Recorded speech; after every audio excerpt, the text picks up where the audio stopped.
저는 오늘 강의를 맡게 될 연세대학교 생명공학과고 약학과 교수 한균희입니다. 오늘 제가 얘기할 일은 그 바이오 산업의 미래 전망 및 최신 바이오 기술에 대한 이야기고요.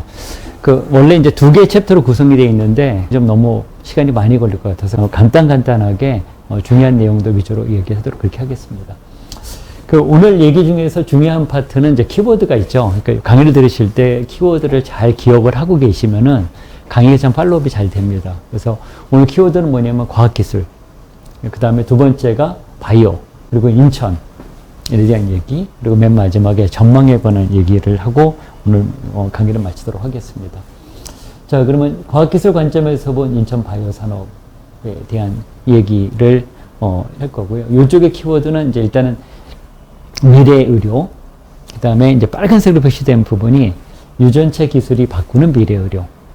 그러니까 사실 미래 의료의 대부분은 유전체 기술이라고 보시면 될 것 같고요. 그 다음에 항체의약품, 그 다음에 역사와 전망, 그리고 최근에 들어서 항체의약품 중에서 가장 핫하게 지금 대두되고 있는 기술이 이제 이 약물 항체 접합 기술이라고 하는 그 ADC, 엔티바디 드러그 컨주게이트에 관한 이야기, 그리고 인천 바이오 산업의 전망, 그리고 현황과 전망, 그리고 이제 몇 년 말로 오늘 말씀드리도록 하겠습니다.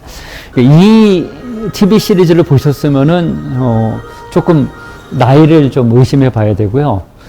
여러분 나이 또래에서 보셨으면은 회기자? 인생 두 번 사시는 분 아닌가 싶거든요. 그러니까 이유가 뭐냐면 제가 태어날 때쯤 나온 시리즈예요. 그러니까 요거는 뭐냐면 그 사이보그라고 하는 그러한 그 공상과학 소설, 1960년대 초반에 나왔던 소설을 바탕으로 만든 TV 시리즈입니다. 제목은 $6 million Man. 지금부터 60년 전에 90억 생각하면은 어마어마한 돈이죠. 우주 비행사가 이제 그 트레이닝을 받는 가운데에서 저 안에서 이제 폭격기에서 이제 우주 비행기를 이제 내립니다. 근데 이제 문제가 뭐냐면은 파라슈트를 펴지도 못하고, 그 다음 정상적으로 랜딩을 못하고, 이런 일이 벌어지죠. 사실상 이게 죽어야 정상이죠. 근데, 여기 영어로 얘기해서 베일리 서바이브란 말이 납니다. 진짜 간신히 살았어요. 간신히 살았는데 그냥 산 게 아니고요. 두 다리를 잃었습니다. 그리고 오른쪽 팔을 잃었어요. 그리고 한쪽 눈을 잃었습니다. 자, 이와 같이 아주 severely handicapped, 아주 중증 장애자가 슈퍼맨이 되는 이야기입니다.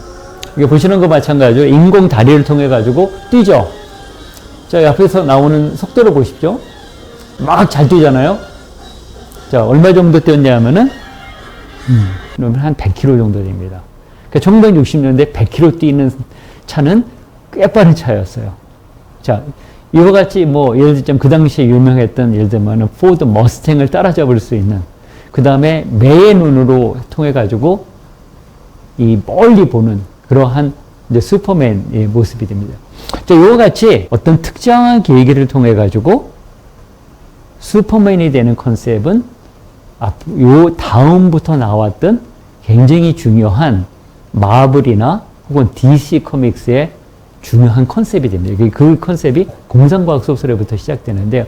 이게 왜 과학기술적인 차원에서 되게 중요하냐라고 얘기하면은 대부분의 마블이나 DC 코믹스는 특정한 계기인데 그게 슈퍼내추럴 파워에 의해서 슈퍼맨이 됩니다. 근데 이거는 인간의 기술로 슈퍼맨이 되거든요. 그래서 인류가 꿈꾸고 있는 어떤 기술, 생명공학 기술이라는 건 뭐냐면은 불편하고 어려운 사람, 약한 사람이 정상을 넘어서 슈퍼맨이 되게 하는 이와 같은 컨셉이 바로 바이오 기술에 대한, 생명공학 기술에 대한 미래의 청사진을 보여주는 것 같아요. 그러니까 굉장히 많이 나왔던 공상과학 영화들에 있는 것들이 지금 기술들이 구현되는 게 많잖아요. 대표적인 예로 이 잠수함으로 세계를 한 바퀴 도는 아틀라스 얘기. 그 당시만 하더라도 잠수함이라는 컨셉이 없었는데 지금 정말 바닷속에서 핵잠수하면 한 번도 떠오르지 않고 지구를 한 바퀴 돌 수 있습니다. 자, 이와 같이 기술적으로 구현되는 그런 부분들이 공상과학에서에 나왔던 것들을 사실 구현합니다. 자, 그러면 우리가 알고 있는 이와 같은 공상과학 소설들이 어떻게 바이오 기술에서 구현되는지에 대한 얘기를 좀 들어보도록 하겠습니다. 요거는 이제 제 강의 자료를 다 받으셨으니까요. 요거 사실은 PDF를 누르시면은 클릭하시면 저기 되고, 아니시면 아예 강건욱 교수 불로장생의 신인류가 온다를 그냥 유튜브에서 치세요. 치시면은 바로 이제 그 비디오가 나오고요. 이 비디오를 보시면은 생명공학 기술을 통해서 인류의 삶을, 인류의 수명을 어떻게 바꿔나갈 것인가에 대한 그런 이야기들을 그렇게 하고 있습니다. 이제 비슷한 개념들이 나왔던 것들이 여기 보시면은 이제 1960년대에 나왔던 $6 million man이고요. 또 한 가지는 Edge of Tomorrows라고 하는 이 공상과학 영화인데 탐 크루즈 나왔던 거죠. 에밀리 브런트라고 하는 여자 배우 나와가지고 외계인하고 싸우는 거고, 여기는 좀 약간 그 일본 만화를 각색해서 만들었기 때문에 회귀를 합니다. 계속적으로 회귀를 해서 무한루프처럼 회귀를 하지만은 중요한 컨셉은 뭐냐면은 저 암수트를 입으면 외계인하고 동등하게 싸울 수 있어요. 근데 저거 벗어버리잖아요. 그 한 방에 갑니다. 즉 사람의 몸에 기계를 입혀가지고 슈퍼파워를 만드는 이런 컨셉들이 지속적으로 되어지는 그런 부분들입니다. 그래서 이제 이 보건의료 기술, 바이오 산업들이 어디에서 가장 많이 사용되느냐라고 하면은 사실은 일상생활에서 제일 많이 사용돼요. 제일 많이 사용되는 게 우리가 하루에 한 끼만 굶어도 배가 무지무지 고프거든요. 그러니까 사실은 바이오 산업의 가장 중요한 것들 중 하나는 사실은 먹는 거와 마시는 거입니다. 먹는 거와 마시는 거를 얼마나 잘 주느냐가 되게 중요하거든요. 자, 이렇게 지나가고 나면은 이제 사람들이 그다음부터 어떻게 생각하면 어떻게 하면 더 잘 먹을까? 어떻게 하면 더 잘 살까라고 넘어가게 되거든요. 이제 그러다 보면은 사람이 아파지는 거를 어떻게 하면 빨리 치료할까? 아니면 어떻게 하면 안 아플까? 자, 이런 쪽으로 생각을 합니다. 자, 이렇게 되다 보면은 대부분의 이러한 것들이 이루어지는 것은 대부분 병원이에요. 그러면 병원이 이런 바이오 산업의 가장 중요한 장소라고 얘기를 하고 재화와 제품이 사용되는 곳이라고 그러면은 병원의 모습을 한번 좀 보는 것이 앞으로의 미래의 바이오 산업을 좀 예측할 수 있는 그런 척도가 될 거라고 생각해요. 요거는 나이팅게일이라고 하는 사람이죠. 이제 간호사들 대부분에 보면은 이제 나이팅게일 선서 해가지고 실습 나가기 전에 항상 선서를 하고 나갑니다. 나이팅게일은 이제 사실은 이제 크림 전쟁 때 이제 여기 파견을 나갑니다. 파견 나가봤더니 깜짝 놀란 거예요. 왜냐면 병원에 들어가 있는 이런 부상병들이죠. 부상병들의 사망률이 40%인 거예요. 이게 뭐예요? 2명 중 1명이 야전병원에 들어오면 죽는다는 거잖아요. 근데 야전병원에 들어오는 사람 중에서 진짜 죽을 사람도 있어요. 근데 정말 그렇게 심하지 않은데도 불구하고 평소 같으면 살 수 있는데도 불구하고 죽는 경우가 되게 많잖아요. 이게 왜 그럴까라고 생각해 봤더니 야전병원에 방금 여기에 지금 병사가 사망을 했어요. 소독도 안 하고 시트도 안 갈고 거기에 다시 병사를 올리는 거예요. 생각해 보세요. 야전병원에서 병사가 와서 앓다가 그 당시에 약도 변변하지 않은 시절에 거기서 죽었어요. 그러면 거기에 분비물, 진물, 체액 이게 뭐야 다 병균이잖아요. 거기에 다시 병사를 씁니다. 그럼 병사의 등에 만약에 상처가 있으면 거기서 다시 2차 감염이 될 거 아니에요. 이걸 보고 안 되겠다 싶어가지고 나이팅게일이 위생법이라고 하는 개념을 도입을 해가지고 병원의 체계를 바꿉니다. 예를 들자면은 병사가 사망한 자리에 있거는 모든 시트를 다 저기에서 소각을 한다. 아니면은 그 다음에 이제 이 병원의 시트에 관련되어 있는 부분도 매일 소독을 한다. 그 다음에 소독을 할 때 물을 어떻게 한다. 알코올을 뭘 쓴다. 이런 식으로 해서 위생법 개념을 집어넣어가지고 병원의 사망률을 2%까지 낮춥니다. 그래서 요거에 관련된 내용들을 의회 보고서로 올려요. 그러면서 나탔던 게 뭐냐면은 근세 이전의 병원은 아픈 사람은 가둬요. 그리고 그 안에서 굉장히 집중적인 치료를 해요. 근데 1980년대, 1800년대, 900년대, 2000년대 초반에 변변한 약이 없거든요. 아스피린이라는 약이 언제 나왔냐면 1899년에 나왔어요. 그게 최초로 나온 수염제거든요. 사실상 쓸 수 있는 약이 그렇게 많지 않았습니다.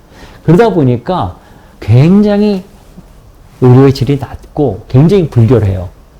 지금도 보면 아시다시피 왜 병원 옆에 장례식장이 있느냐? 병원이 가장 많이 돌아가시는 데예요. 그렇기 때문에 바로 옆에 모시거든요. 그러니까 실제로 병원에 이때 들어가면은 진짜 정말 40%에 육박하는 사망률로 돌아가십니다. 그래서 지금 존스 홉킨스 대학이 세계에서 제일 좋은 병원이라고 얘기를 하죠. 존스 홉킨스 대학에서 있는 저널에 1900년대 초반에 우리 의사들이 이렇게 하면 안 된다. 이렇게 병자들하고 시름시름 싸우고 그 의료 환경에서 그렇게 고분분투하다가는 우리 의사 지금 다 망한다.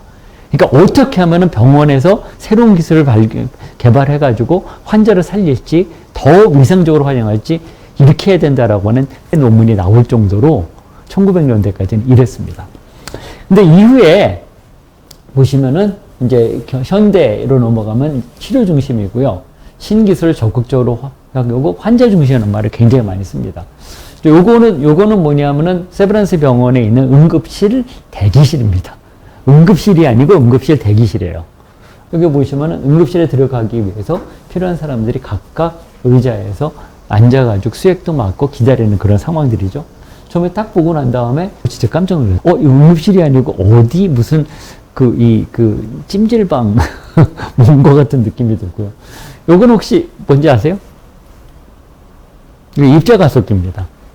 그러니까 입자가속기 그러면은 대부분을 여러분 생각했을 때는 포항, 그 다음에 차세대 입자가속기 5성에 들어가죠. 뭐 4조 원짜리. 그러니까 물리화학에서 입자를 연구하는 건데요. 이거는 뭐냐 치료용 입자가속기입니다.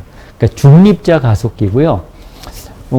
중립자 가속기인데 이제 왜 중립자로 해서 전 중립자를 갖다가 뉴트론인 줄 알았어요. 근데 중립자가 아니고 헤비 아이언이더라고요. 영어로 보니까. 간단합니다. 가속을 한 다음에 이 중립자 빔을 거의 빛의 속도까지 가속한 다음에 암 부위에 딱 때려줍니다. 딱 때려주면은 암이 엄청난 충격을 받아가지고 조직이 괴사를 되면서 죽어버립니다. 비슷한 게 뭐가 있냐면요. 중립자 가속기는 아마 이제 곧 서울대, 지금 세브란스 병원에 좀 들어와서 쓰고 있고, 서울대 분당병원하고 아마 부산 양산병원에 들어가려고 지금 준비를 하고 있는 것 같은데, 비슷한 거는 뭐가 있냐면은 여기 암센터, 일산에 있는 암센터 가면은 양성자 치료기가 있어요. 양성자 치료기는 H 플러스라고 하는 프로톤을 갖고 하거든요. 그러니까 프로톤하고 얘하고 차이는 뭐냐면 얘는 보통 카본 씁니다. 탄소 쓰거든요. 프로톤은 원자량이 1이고요. 산소는, 카본은 원자량이 12예요. 그냥 간단하게 말씀드리면은 지나가다가 오토바이에 치일 때와 덤프트럭에 치일 때 생각하시면 돼요. 오토바이 치이면은 좀 심한 경우는 좀 약간 툭툭 털고 일어나죠. 이러는데 덤프트럭에 치이면은 병원 안 가시면 대부분 죽습니다. 그럼에도 불구하고 병원에 간다? 라고 그러면 어디 아파? 어디가 아픈데? 이러잖아요. 그래서 아직도 사회적으로 문턱이 높습니다. 그래서 이제 세브란스 병원 같은 경우 가보시면 트로피컬 가든이 있거든요. 그래서 환자들이나 가족들이 병실에서 누워서 TV만 이렇게 보고 있는 게 아니고 사람도 와서 만나고 이 옆에 가면 조그만 미니 콘서트장도 있어요. 한 50명 들어가는. 그리고 그 위로에 들어가면 북카페가 있거든요. 환자복을 입고선도 전혀 어색하지 않게 일상생활 할 수 있는 그런 모습들입니다. 그래서 요거 할 때 서울대병원에서 바보들 이 면적이 한 700평 되거든요. 700평이면 거의 병동 하나가 나옵니다. 병동 하나 나오면 1년에 30억 수익이 나오는데 저거를 저렇게 하냐라고 그랬었어요. 근데 결국은 서울대병원도 지하에 똑같은 거 만들었습니다. 그러니까 병원의 모습이 이제 아픈 사람이 가는 거지만은 병원에서의 삶이 아픈 사람처럼 하지는 말자라고 그렇게 생각하죠. 그럼 미래는 어떻게 되냐면요. 보시는 것과 같이 이런 모습이에요. 이거 보시면 어떤 의미냐면 병실이에요. 내가 굉장히 편안해하는 로비의 그림을 통해 가지고 병실에 누워 있지만은 마치 어디 펜션에 놀러 온 것 같은 느낌? 아니면은 이 마천루 이렇게 위에서 자기가 있었던 그러한 오피스에서 일하는 것 같은 그런 느낌이 되게. 또 한 가지 그림은 뭐냐면 로봇입니다. 그러니까 즉 다빈치와 같은 로봇들이 자꾸 그 수술 같은 걸 이렇게 하게 되고, 그리고 앞으로 AI가 머신러닝을 통해서 일반 의사들이 하고 있는 가장 좋은 동작들을 계속 따라하기 시작하는 그런 상태가 되는 거고요. 아마도 이게 일반화가 되기 시작하면 어떤 점이 좋은 점이 있냐면은, 의사 선생님들이 병원에 와서 수술할 수 있지만은, 진짜 급한 경우에 의사 수술을 집에서 할 수가 있는, 혹은 어디 가서 할 수도 있는. 예를 들면은 갑자기 병원에 응급 환자가 왔어요. 그럼 응급 환자가 와서 수술을 해야 되는데, 이 수술을 할 때 사람이 와서 할 때까지 선생님이 만약에 2시간 거리에 있다 그럼 2시간 동안 기다려야 되잖아요. 그게 아니고 이걸 통해 가지고 만약에 집에서 수술할 수 있으면은 이런 것들이 가능해지는 그런 세상들이 오고 있을 것 같습니다. 그래서 이거는 그냥 쭉 읽어보시면 되는데, 이거는 뭐냐면은 어떤 사람이 집에 가다가요, 갑자기 휴대폰에서 삑삑삑삑 울려요. 그래서 뭐야? 그러고 열어봤더니 당신의 유전자가 문제가 있습니다.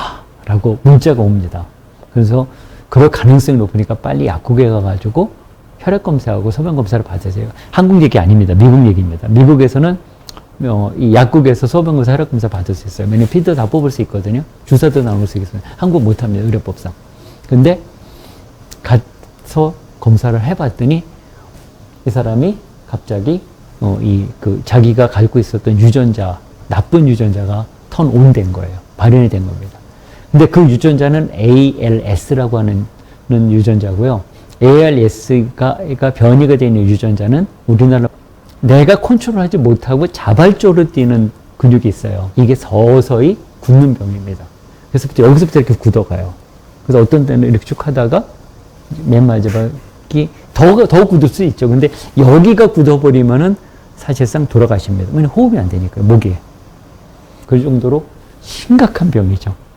그래서 약은 어떻게 되냐면은 이제 카운슬러가 같이 와서 굉장히 중요하게 이 재활, 엑서사이즈가 중요합니다. 그러면서 어떻게 엑서사이즈를 할 건지, 그 다음 주에 와가지고 얼마나 했는지, 실제로 머슬 강도를 만져보고 얼마나 굳었는지, 그거에 대해서 약을 어떻게 바꿀 건지, 그거에 대해서 의사가 어떻게 상담할 건지, 기타 등등을 얘기를 하는데, 내가 어땠는데요? 이렇게 하니까 안 되던데, 이렇게 하니까 됐는데요? 이렇게 이야기하면서 내 병에 대해서 내가 액티브하게 참여를 하는 것이 생깁니다. 그러니까 사실은 요거는 어떤 거였냐면은 좀 오래됐죠. 벌써 2018년 Deep Learning in Biomedicine이라고는 네이처 바이오테크놀로지에 있었던 에피소드 1화입니다. 미래 의료는 이럴 것이다. 2018년에 예측한 미래 의료입니다. 요거에 대한 근본이 됐던 얘기는 뭐냐면은 이제 4P 메디슨이라고 해서요. Preventive Participatory. Preventive Participatory는 뒤에도 2개 더 있어요. P가. Prevent는 예방입니다. 데이터거든요. 예, 애플워치 요새 기능에서 보면은 뭐뭐 있어요? 수면, 혈압, 뭐 이런 거 있죠. 네, 바꾸시는 게 좋습니다. 저도 아이패드 쓰고 아이폰 쓰고 다 쓰는데요. 오로지 이거만 쓰고 있어요.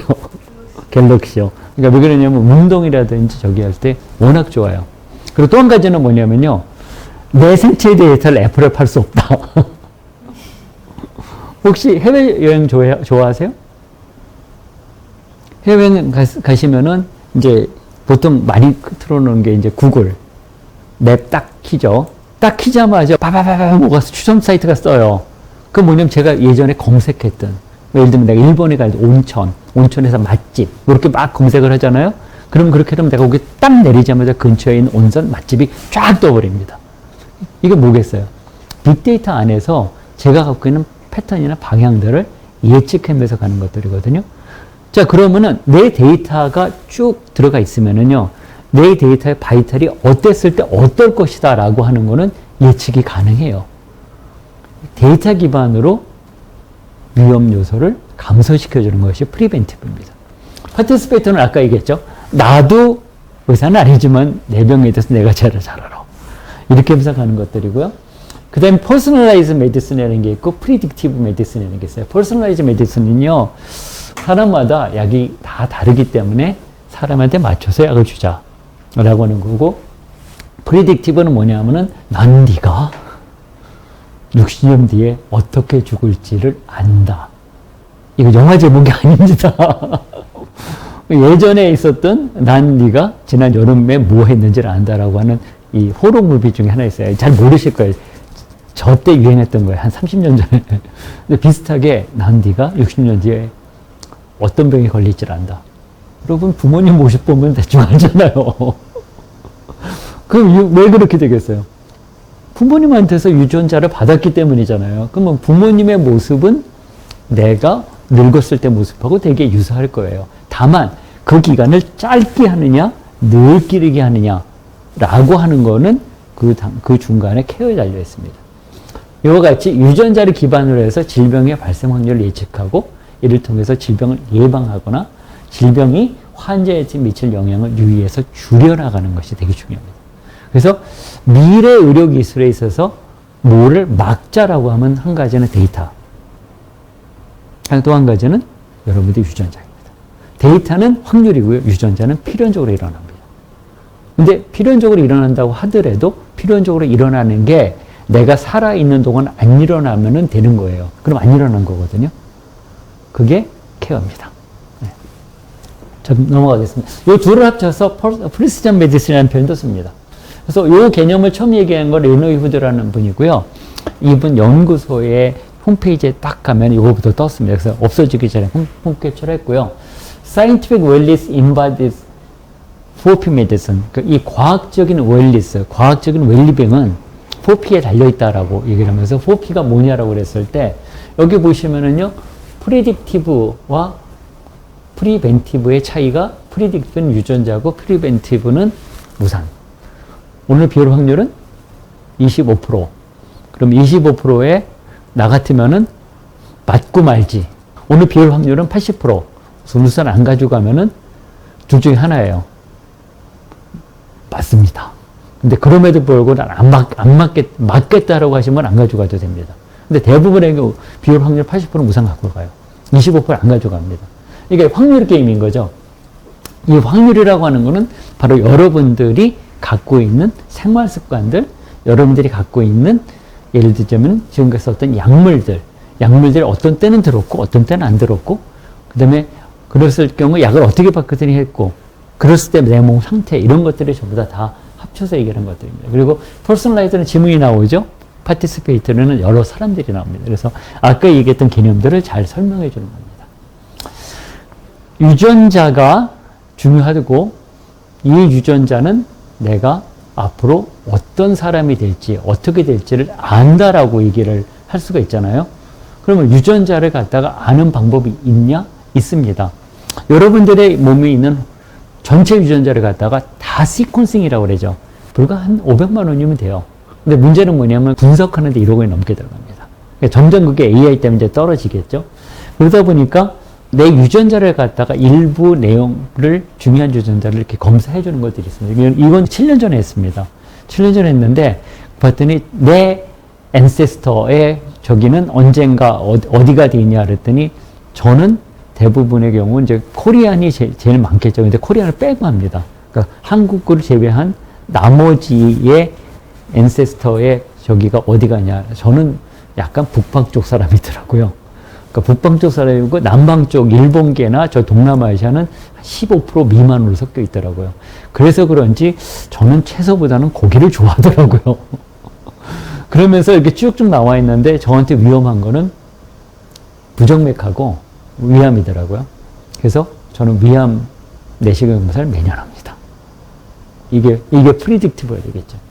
그래서 이런 것들이 있고요. 암 유전자 분석하고 정밀 의료라고 하는 것들이 있는데 요거는 뭐 좀 복잡해서 좀 넘어가겠습니다. 자, 인류적으로 의약품을 환자한테 주면은요. 처방을 하면은 어떤 사람은 효과가 있어요. 어떤 사람은 효과가 없어요. 어떤 데 심지어 부작용이 있습니다. 그러니까 효과가 없는 거와 부작용이 있는 거는 훨씬 차이가 많이 납니다. 부작용이 있는 거는 뭔가 다르게 작용한 거거든요. 효과가 없는 건 전혀 효과가 없는 거고요.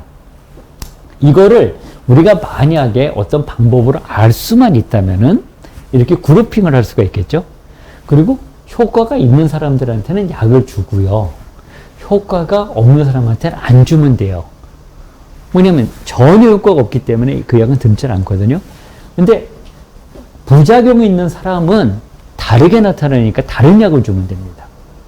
이제 이렇게 함으로써 이 사람의 유전자를 통해서 치료를 좀 편안하게 잘 할 수 있게끔 해가는 방법들이 최근에 학문에서 굉장히 많이 하고 있습니다.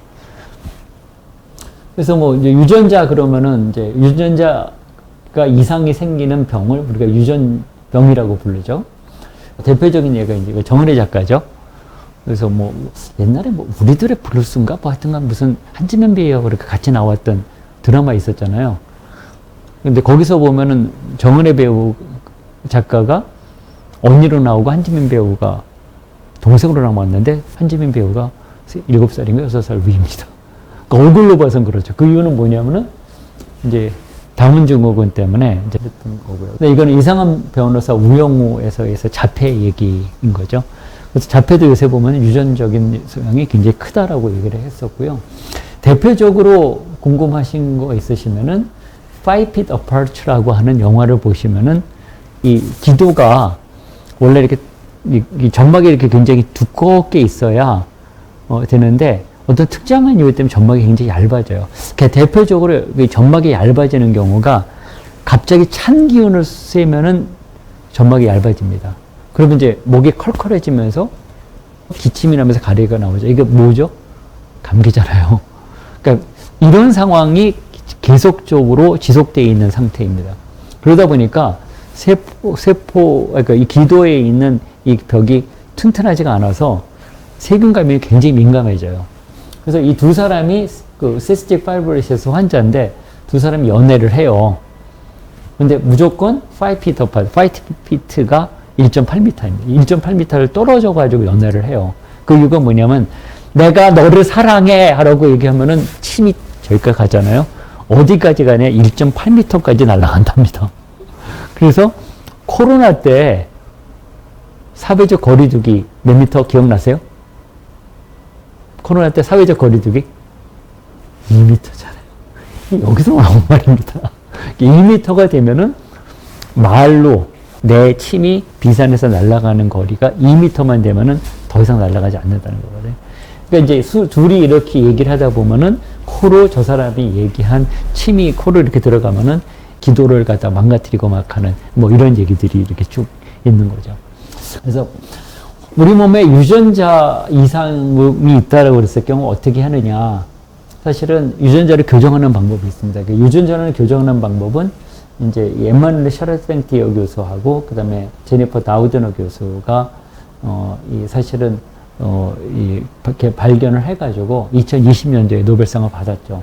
다우드너 교수는 한국에 한 번도 안 온 걸로 알고 있고 샤르펜티어 교수는 2번인가 왔어요. 그래서 우리 몸에서 유전자를 교정해서 누주는 방법이 있습니다. 한 가지는 필요한 세포를 따서 그 다음에 유전자를 교정을 해서 다시 누주는 방법입니다.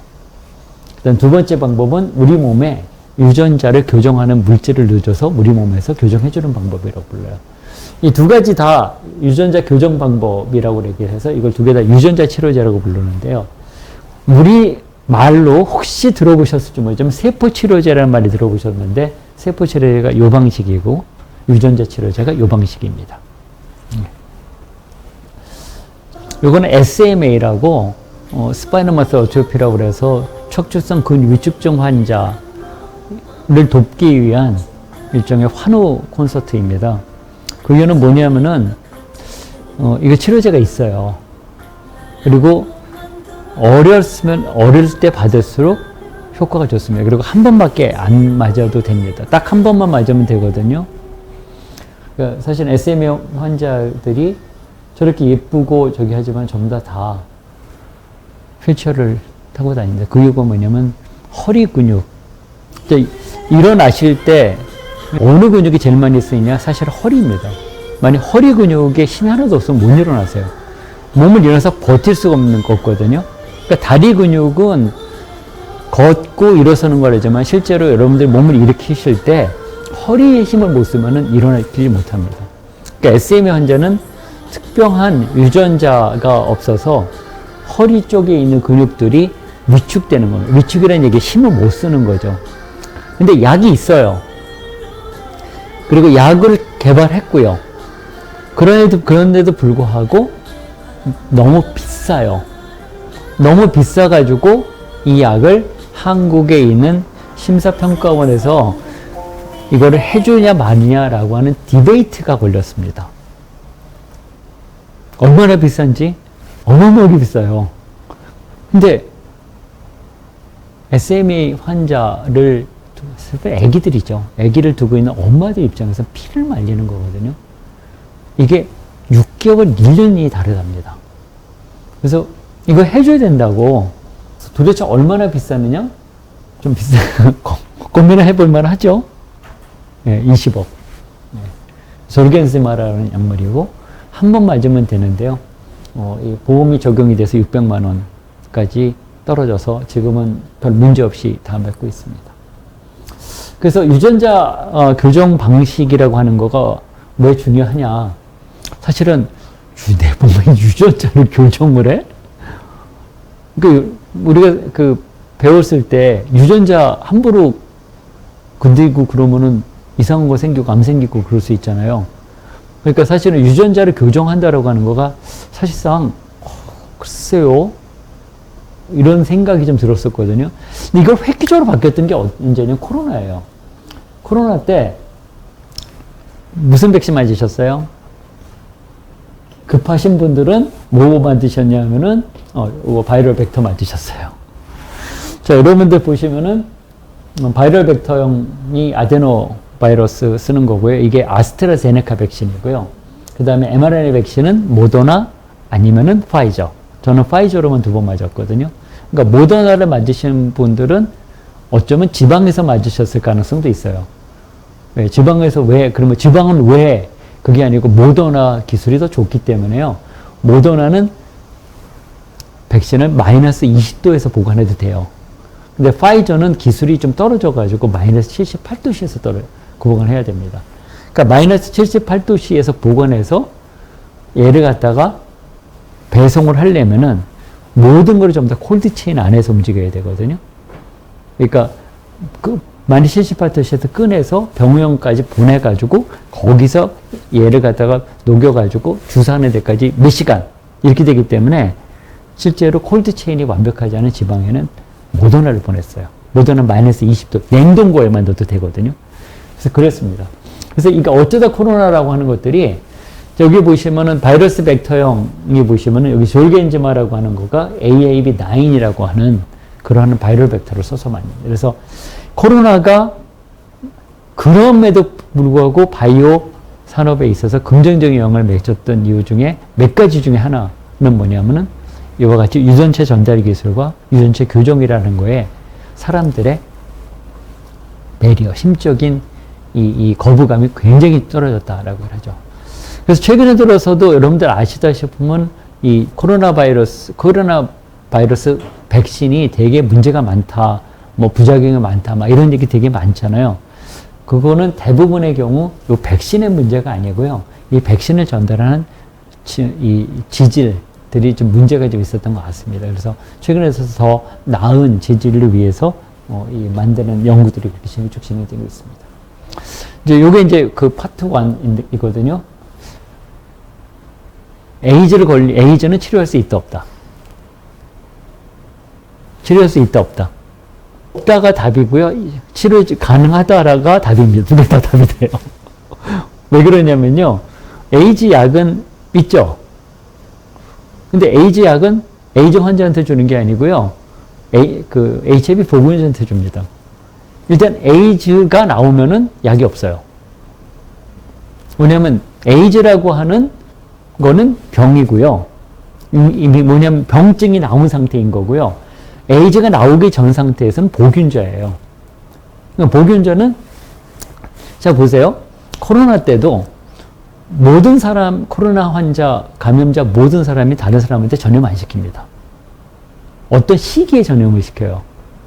그러니까 뭐냐면 내 몸에 코로나 바이러스가 있다고 하더라도 이 코로나 바이러스가 몸에서 어느 정도까지 올라가지 않으면 전염 안 시킵니다. 밖에서 나오질 않는 거죠. 즉 에이즈 보균자라고 하더라도 즉 HIV 보균자라고 하더라도 약을 써가지고 몸 안에 있는 바이러스의 양을 줄여놓으면은 일상생활에도 전혀 상관없습니다. 그래도 찜찜은 하죠.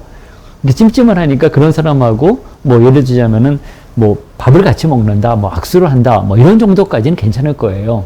그러니까 정상적하고 되게 유사한 생활을 할 수 있습니다. 그래서 약을 계속 줘가지고 몸에 있는 바이러스 양을 계속 줄여요. 그러다 보니까 약을 하나 먹다가, 두 개 먹다가, 세 개 먹다가, 네 개 먹다가, 나중에 열 몇 개까지 먹습니다. 그러다 보니까 간이 작살이 나요. 그게 지금까지 에이즈 치료자였어요. 복균자를 환자로 안 만들게 하자. 근데 어떤 일이 벌어졌었냐면요. 미스터 T라는 분이 있습니다. 돌아가셨기 때문에 이제 이름을 공개합니다. 팀 브라인이라는 분인데 이분이 에이즈 복균자인데요. 갑자기 백혈병에 걸렸어요. 그러니까 백혈병에 걸렸으면은 두 가지 중에 하나잖아요. 죽는다? 골수이식 받는다. 그러니까 골수이식을 미국에서 받으려고 그랬는데 매칭이 안 되는 거예요. 그러니까 쭉 알아봤더니 독일에서 매칭이 됐어요. 그래서 독일 가서 골수이식을 받았습니다. 근데 이 사람이 에이즈, 그러니까 HIV 복균자니까 계속 가서 HIV 검사를 하겠죠. HIV 검사가 많아지면은 약을 바꿔야 되고 더 넣어야 되고 막 이렇게 해야 되는 거잖아요. 근데 줄어요. 대부분의 경우는 조금씩 늘어야 정상이거든요. 그래서 약을 더 넣고 더 줄이고 주는 거예요. 그래서 왜 그런 거 알아봤더니 팀 브라운한테 골수를 줬던 분이 어떤 분이냐면은 이상하게 CCL5라고 하고 혹은 CXCR4라고 하는 같은 말입니다. 얘가 없는 피를 주는 거예요. 그러니까 얘는 뭐냐면은요. CD4가 마크가 되어져 있는 T셀, T세포까지 가요. 근데 정작 들어가지 못하는 거예요. 세포 안으로. 이유가 뭐냐면 얘가 없어서. 열쇠가 없어서. 근데 이렇게 되면은 뭐가 문제냐면요. 조금 면역적으로 문제는 좀 있습니다. 근데 정상 생활하는데 아무런 문제가 없어요.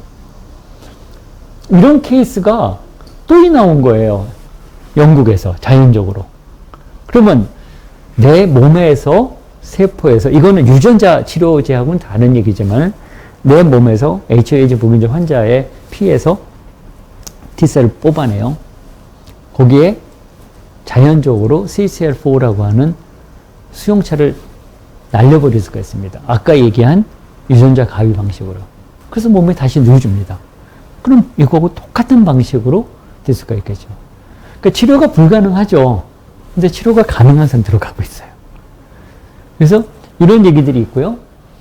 이제 이렇게 유전자를 교정해서 가는 방법들이 하나가 뭐냐 하면은 바로 T셀에 유전자를 도입하면은 이렇게 되죠. 이게 아까 엣지 오브 투모로우스의 탐 크루즈가 아무수트를 입고 외계인하고 동등하게 싸울 수 있는 그런 모습하고 되게 유사합니다.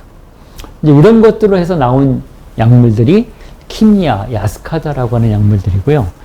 이런 약물들을 우리가 CAR-T, Chimeric Antigen Receptor Presenting T-Cell 이라고 얘기를 합니다. 그래서 1세대 CAR-T는 환상적입니다. 너무너무 환상적이어가지고 사람을 죽여버려요. 왜냐? 이게 웃을 일은 아닙니다. 암은 다 사라지는 사람이 죽어요. 그러니까 암도요, 세포잖아요. 죽을 때 너 죽어라 그러면 쭈룩 해가지고 얘가 크기가 사이즈가 쭉 줄어서 0으로 딱 쓰면서 빵! 이게 만화에만 있는 얘기고요. 암세포에 죽는 거는 터져 죽든지 쪼그려 죽든지 했습니다. 근데 이렇게 되면 대부분 터져 죽어요. 그럼 암세포가 터져 죽으면 그 안에 그냥 있겠어요? 이것저것 막 튀어나오잖아요. 그 몸에 되게 안 좋습니다. 그래서 그걸 사이토카인 스톰이라고 그래가지고 몸을 굉장히 나쁘게 해가지고 그래요. 그래서 2세대는 너무 효과가 좋기 때문에 효과를 줄여가지고 독성을 줄이는 방식으로 갑니다. 지금 2세대까지 가서 되어졌고요. 얘의 가장 나쁜 점은 뭐냐면 비용이에요. 우리 돈은 6억 들어갑니다. 그래서 얼마 전에 이제 그 큐러셀에 이제 김건수 대표가 이걸 개발을 해가지고 그 약가까지 다 받았습니다. 한 3억 5천인가 받은 것 같더라고요. 그래서 해외 거에 비해서 한 반 가격 정도로 받아서 지금 하고 있다라고 그러는데 아직도 솔직히 말씀드리면은 치료를 받으려면은 한 3억 6천 한 번이면 끝나니까 3억 6천 정도 쓴다는 거는 쉬운 일은 아니죠. 그래도 20억보다는 낫습니다. 그래서 보험하면 얼마 되려나? 보험하면 600만 원 되려나? 그렇습니다.